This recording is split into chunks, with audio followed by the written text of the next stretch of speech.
This is your favorite international radio network, 94.3 DD1, One World, your station. Wellness Spot. I can't tell you how happy I am with how well the Wellness Spot is progressing. That's because we've been talking about various aspects of not only health, and that includes both the mental as well as physical. There's also emotional that is thrown in. At the end of the day, it's the cells in our body that carry the key to a very, very balanced sort of a life that we are looking at. And that's why it's extremely important to understand nutrition, lifestyle, and we discuss about all of this in various ways. Luke Coutinho, a celebrated lifestyle disease expert, author, influencer, well, he's been at it for years now, more than a decade. He's also authored a number of books. You will find it all on his website. Luke Coutinho is just the name you've got to go after. And he does this with me to try to reach out to as many more people as possible to understand the simple ideas of doing simple things to change the way we feel. And after that, we wouldn't probably even need to go as much to a hospital or a doctor if we just keep ourselves in check. Luke, so good to have you back. It's good to be here, Annie. How are you doing? You know, small wins is something that you did speak about like 2 weeks ago. And I think that's a great campaign you started. You even mentioned about the few things that you were doing that particular week. And I believe the campaign has become a roaring success. What are some other pointers that you can throw in that, you know, we can follow, and the little things that we can do to experience small wins? So one of the small wins, we've been doing it since the 1st of Jan, every single day. Of course, Sunday, we give people a break. And we try to stay off social media. That's a small win as well. We try to stay off social media on a Sunday, so we don't post on a Sunday. But yeah, we've been doing every single day since the 1st of Jan. And I'll talk about one which is doing really well. And people like this challenge. And they like it because it's something that they've been wanting to do. So when it's put up as a challenge and, you know, millions of people around the world are saying, I'm in, I'm doing it, they get that source of encouragement. So one that's doing really, really well is we took 3 days, not a week, not a month, to stay off all forms of sugar, whether it's white sugar, brown sugar, jaggery. We allow raw honey because many, many people use raw honey as a medicine. Okay, but if you're not using medicine and you're just using it to sweeten your, you know, a lot of people put honey in their tea and stuff like that. We said stay off honey as well. So what we're trying to do is we're trying to give your gut a break, a complete break. You know, because all of these simple refined sugars and even jaggery, all of that, while they are way healthier than refined sugars, you know, sometimes you give your microbiome a complete break from all of these things. That's your gut. That's to regulate your immunity, your hormone function. So we just took 3 days, and people are loving that because, you know, 1 day is easy. The 3 days, 1 day will be a little bit difficult. The second day, a little bit easier. Third day, you realize, wow, I'm doing well without it, completely well without it. So today is the second day since we've launched it, and people are feeling great.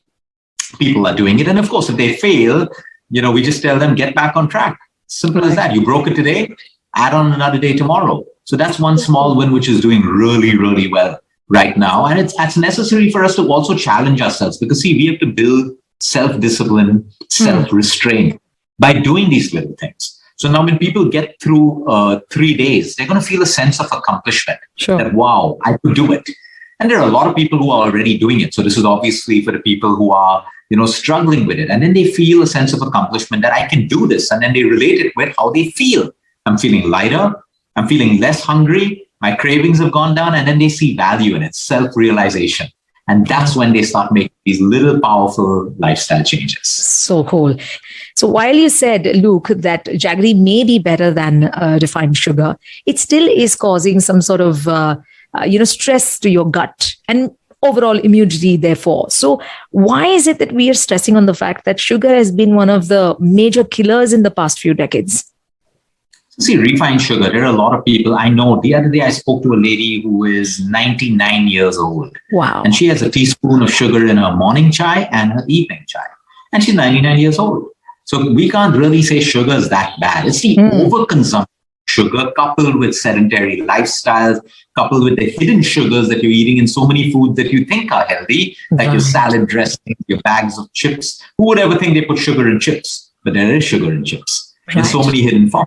So refined sugar, see, when you overdo it, what happens? When sugar is an empty calorie, it has no nutrition in it. Your body has to break it down. Your cells have to break it down into energy. Anything we eat, your body wants to use it as raw material to break down into ATP, adenosine triphosphate, which is energy. Now, when the more sugar you consume, your cells go on trying to extract nutrition out of it, breaking it down, and it gets nothing. So you actually put a lot of stress, which when you really overdo it, it creates inflammation in your body. Number two, it spikes up your blood sugar levels.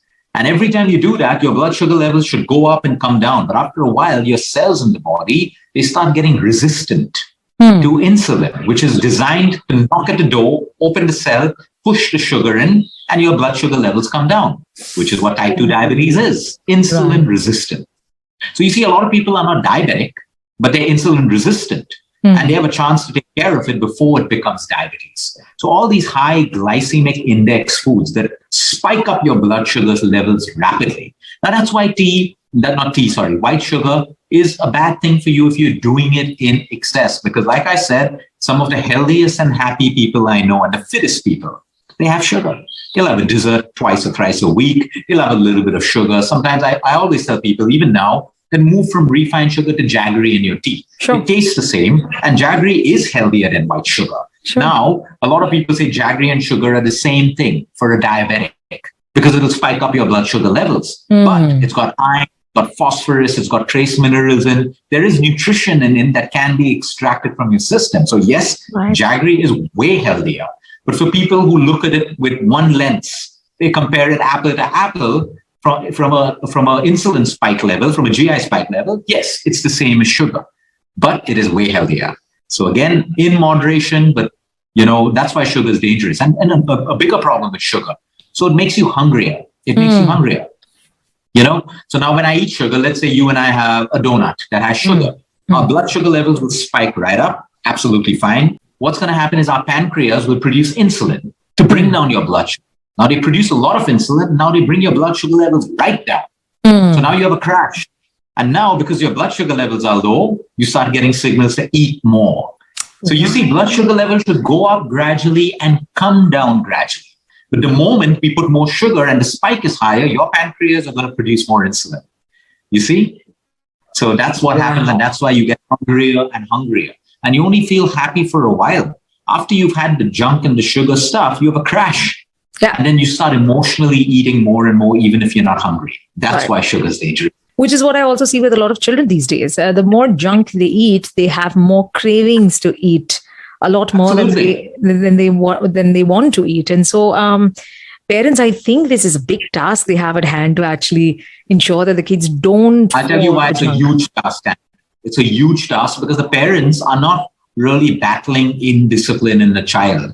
The food lobbies have designed these products in such a way that you want to eat more of it. So what you're battling with is not your child's indiscipline or lack of self-control. You're battling with an addiction. I mean, face it, adults struggle giving up sugar. Absolutely. What do you think the child's going to do? Why do we struggle? Addiction. All of these are neuroexciters. The way they design every burger, every French fry, every sweet, every chocolate, it's got things that make us addicted: salt, fat, and sugar. The three deadliest things. The three deadliest things that work to excite your brain. And that's why your child will want more and more and more and more. And then you're not giving it them. They don't know how to handle the addiction. And that's the biggest that we have. And that's why we got to educate our children and everyone that, once the addiction starts, it's difficult for anyone to give it up. Adults and people try to use willpower. Willpower has a shelf life. So sometimes finally you got to give it up completely so your body no longer craves it. You break the craving down completely. That's how you do it. Well, there are beautiful ways of understanding how it affects our body. And then how do we then replenish our body for the right kind of nutrition and minerals? We will get talking about that too another time. For today, Luke, this has been so helpful. Thank you so much. Thank you, Annie. Thank you. Subscribe to our YouTube channel and hit the bell icon so you never miss a video from Radio 1.